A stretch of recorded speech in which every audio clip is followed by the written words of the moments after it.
San Antonio demolished OKC by 32 points on Saturday night. Kevin Durant struggled with a minus 31 in the game and only made 6 of 15 field goals. Stephen A., how much will this series determine Durant's future?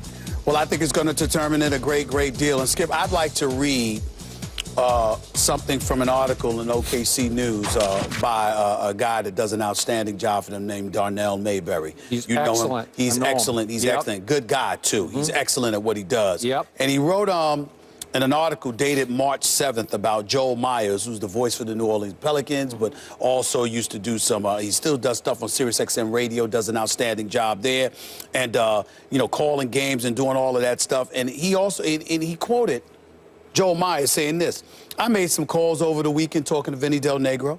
If they don't, meaning if the Oklahoma City Thunder don't win the championship, I'm told if they don't at least get to the NBA Finals, Durant is gone. Now, I wonder where we heard that, because it's something that I've said on several occasions. When everybody and Durant called me a liar and everybody's going up, it's what has been going on. It wasn't breaking news for people who cover the NBA. It's something that has been talked about since the summertime.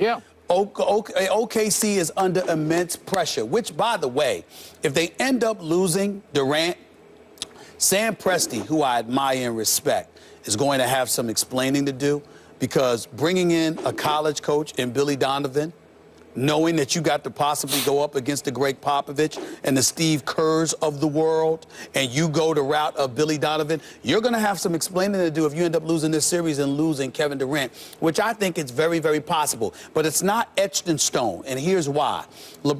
Durant can always elect to go the LeBron route. Instead of signing a long-term deal, you can sign a 2-year deal with an opt-out after 1 year that enables you to not be a free agent this season, but next season. And then as a result, you, along with Westbrook, are both free agents at the same time, and you can go someplace else as a packaged deal. That is entirely possible that Durant can elect to do that. That is an option. Me personally, Skip, I think it's a 50-50 proposition that he's gone. If you get blown out in this series, I think he'll leave. That's my personal opinion. I don't know that, but I believe that. I'm hearing there's no way in hell he's going to Washington. So if that's why Ernie Grunfeld hired Scott Brooks, you made a mistake. Because from what I'm hearing, Kevin Durant not interested in going home. I agree. Now, Kevin Durant could be lying, because I'm not calling him a liar, but I'm saying he could be just saying he's not going because he doesn't want everybody to know, because he doesn't want that pressure coming from the homegrown folks when he hasn't made a decision yet. In the LA is a consideration. That's why Luke Walton's there. New York is a consideration because Carmelo Anthony has unapologetically been pursuing Kevin Durant. Okay? But to me, if I am Kevin Durant and I don't stay in OKC, there is one place that I'm going above all else, and that is to South Beach and Miami, not the San Antonio Spurs. You got DeMarcus Aldridge along with Kawhi Leonard. They've got 5 championships on their resume. They've been perennial title contenders. They don't need you. You don't, even though anybody could use Kevin Durant because he's one of the top 3 players in the world, to me, it's the same principle. Like, for example, if he ended up going to Golden State, if Golden State would have won the championship this year, and Kevin Durant went to Golden State, I'm not interested in that. I wouldn't even recognize him as a champion because they won without you. So why are you going? You just jumping on that bandwagon.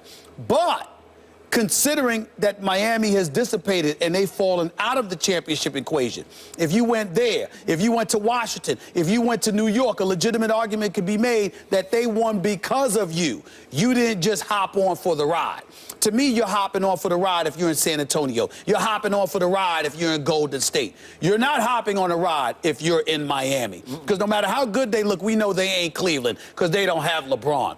And LeBron is perceived as being your kryptonite. So you go to Miami. It's South Beach. You got D-Wade because they got his bird right, so you can still bring D-Wade back. You got Hassan Whiteside. You got Justice Winslow. I can't tell you how much I keep raving about this kid, Josh Richardson. I love this kid.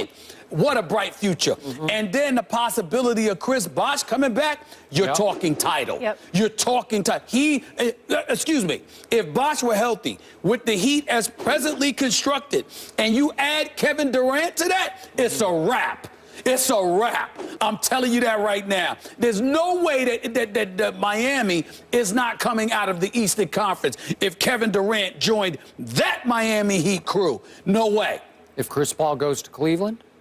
Damn, Skip, you trumped me on that one. That is the first time in our career together that I said you actually trumped me on that one. Because if Chris Paul did end up going to Cleveland with LeBron, it would at least be a battle. It would be a battle, no doubt about it. Then you got me there. But I was just thinking as Cleveland presently constructed if Miami added Durant. But if Chris Paul went to Cleveland and Durant went to Miami, could be very, very interesting. Very interesting. I believe Kevin Durant is going to leave one way or the other, win or lose. Win a title, I believe he would leave. Really? And I think he's going to have the time of his life through the summer getting wined and dined in a tour over America, because every destination you brought up has some validity to it. It has some worth to it. Listen, I know for a fact he's intrigued by the New York situation. He likes Phil, loves Melo, Porzingis, wherever they're headed. He ain't that intrigued by. He's intrigued by the New York market. He's intrigued by Carmelo. He ain't that intrigued by Phil Jackson, the executive, and the rookie and Porzingis. Porzingis is nice. Okay. But L.A. remains somewhat in play, as you point out. The last team on the list, I think, is the hometown team to me, going back to D.C. Okay. But Miami's in play, and I believe that San Antonio and Golden State would just get in play depending on.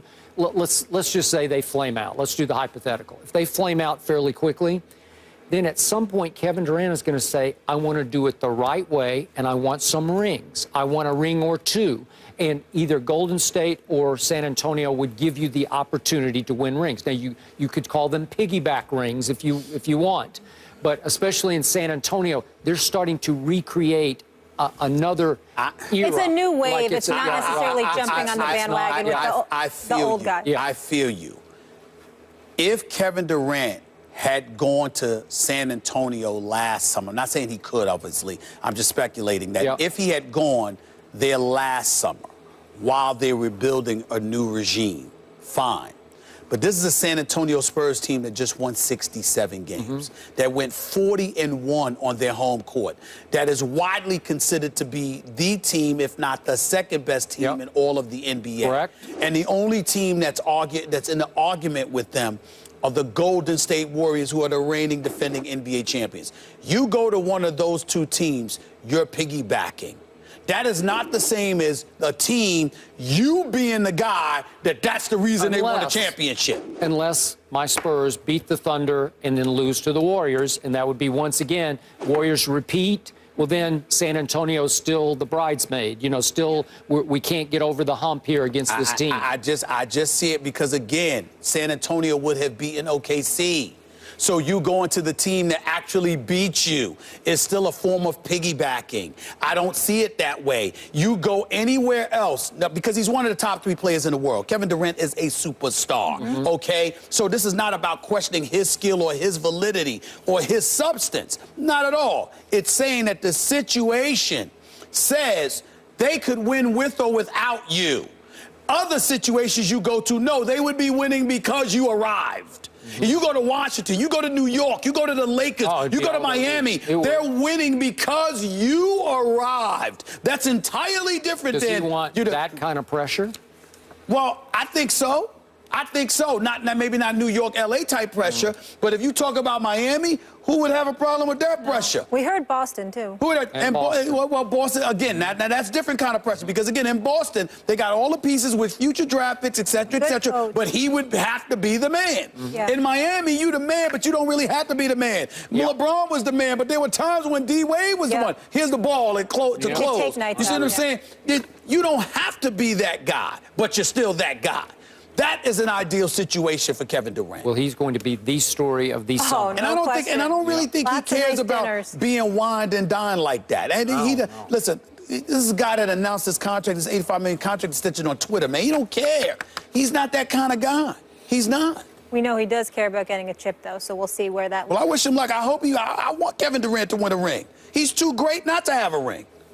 We shall see. It's going to be an interesting summer. The Browns already had 4 quarterbacks on the roster and added another one this weekend by drafting Cody Kessler out of USC. What does this mean for RG3 and the first home sweep of the Yankees since 2013 and now sit in first place. New York lost for the 13th time in the last 17 games after a 4-2 start to the season and are now in last place. No. Skip. The Yankees are in last place? The Yankees, the New York Yankees. Stephen A. Smith, I regret to inform you, your Yankees are on the way to missing the playoffs for the 3rd time in 4 years, and this is starting to resemble the dark days of the 80s and early 90s when they missed the playoffs from 82 all the way up to 94. I think we've started down that slide. What are you going to do about it?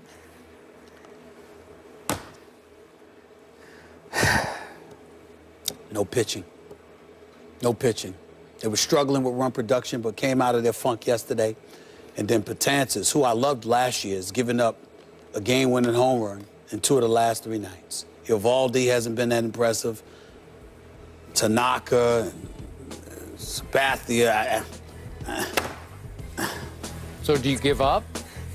Listen, at least you have your Knicks. I don't want to talk about. I don't want to talk about this right now. Oh, really? Really? That's where we go. You're the Steelers. Is that where we go? You're Steelers. They are. They're legit good. And they're going to be healthy. Can I talk to y'all tomorrow about it?